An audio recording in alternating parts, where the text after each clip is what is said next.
اللہ اللہ اللہ اللہ اللہ۔ بسم اللہ الرحمن الرحیم، الحمدللہ وکفی وسلام علی عبادہ الذین اصطفی، اما بعد۔ معزز مکرم محترم ناظرین اور سامعین کرام، ایک نئی تحقیق کے ساتھ آپ حضرات کی خدمت میں پھر سے حاضر ہوئی ہے۔ ایک بہت ہی معروف اور مشہور طریقہ ہے ہاتھ پیر کی انگلیوں کے ناخن کاٹنے کے تعلق سے۔ آپ حضرات نے کہا ہوگا، کہا نہیں تو سنا ہوگا، کہ ہم میں سے بہت سے ہمارے بھائی ایسے ہیں جو ہاتھ پیر کی انگلیوں کے ناخنوں کو کاٹنے کے طریقے کے بارے میں ایک مخصوص طریقہ بیان فرماتے ہیں۔ مثال کے طور پر کہتے ہیں کہ جب بندہ اپنے ہاتھ کے اور پیروں کی انگلیوں کے ناخن کاٹنے کا ارادہ کرے تو سب سے پہلے سیدھے ہاتھ کی شہادت کی انگلی سے ابتدا کرے۔ پہلے اس انگلی کے ناخن کو کاٹیں، پھر اس کے بعد یہ، پھر آخر میں چھوٹی انگلی، انگوٹھے کو رہنے دیا جائے۔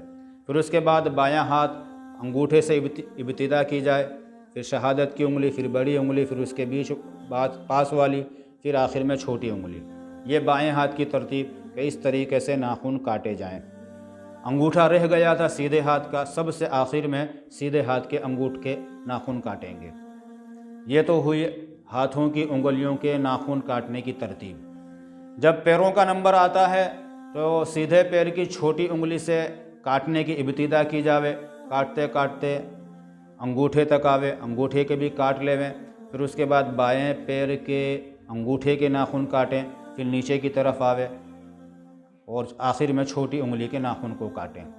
تو یہ مخصوص طریقہ بیان کیا جاتا ہے، تو اس کی تحقیق آپ حضرات کے سامنے پیش کی جاتی ہے، سماعت فرمائیں۔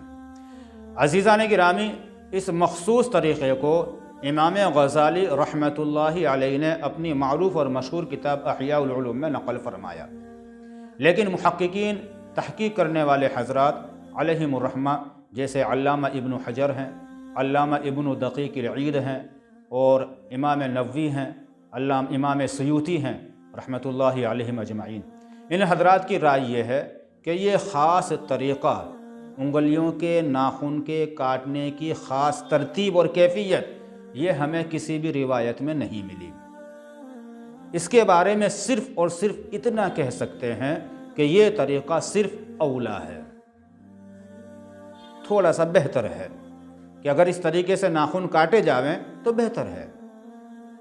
آن لائن فتاوی دارالعلوم دیوبند میں بھی اسی انداز سے تحقیق پیش کی گئی ہے کہ جس انداز سے بھی بندہ ناخن کاٹے سنت ادا ہو جاوے گی۔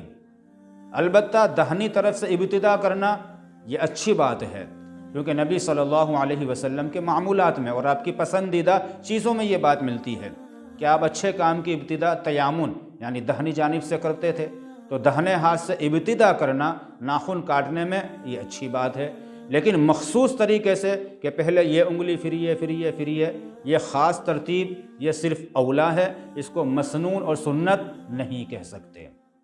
چنانچہ ابن دقیق العید رحمۃ اللہ علیہ فرماتے ہیں کہ اس کے مسنون ہونے کی کوئی دلیل ہمیں نہیں ملی۔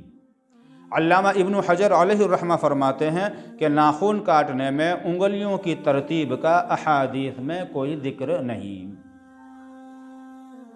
ایسی ہی تحقیقات آن لائن فتاوی بنوریہ میں پیش کی گئی ہے، چنانچہ وہاں پر لکھا ہے کہ ناخن کاٹنے کا کوئی مخصوص طریقہ کسی بھی روایت یا کسی بھی حدیث شریف میں مذکور اور منقول نہیں۔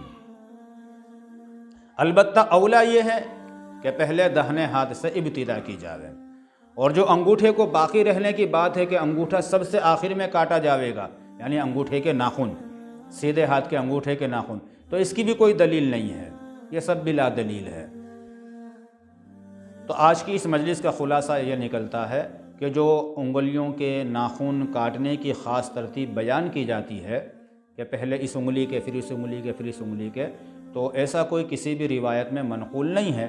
اگر کوئی سنت سمجھے بغیر صرف اولا ہونے کی نیت سے اگر اس خاص طریقے سے، اس خاص ترتیب سے اگر اپنے ناخن کو کاٹتا ہے تب بھی کافی ہے۔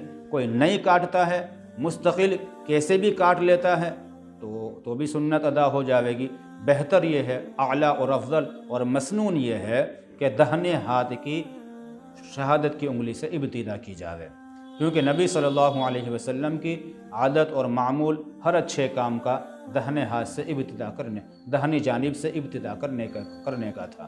اللہ تعالی ہمیں صحیح سمجھ عطا فرماوے، آمین۔ والسلام علیکم ورحمۃ اللہ وبرکاتہ۔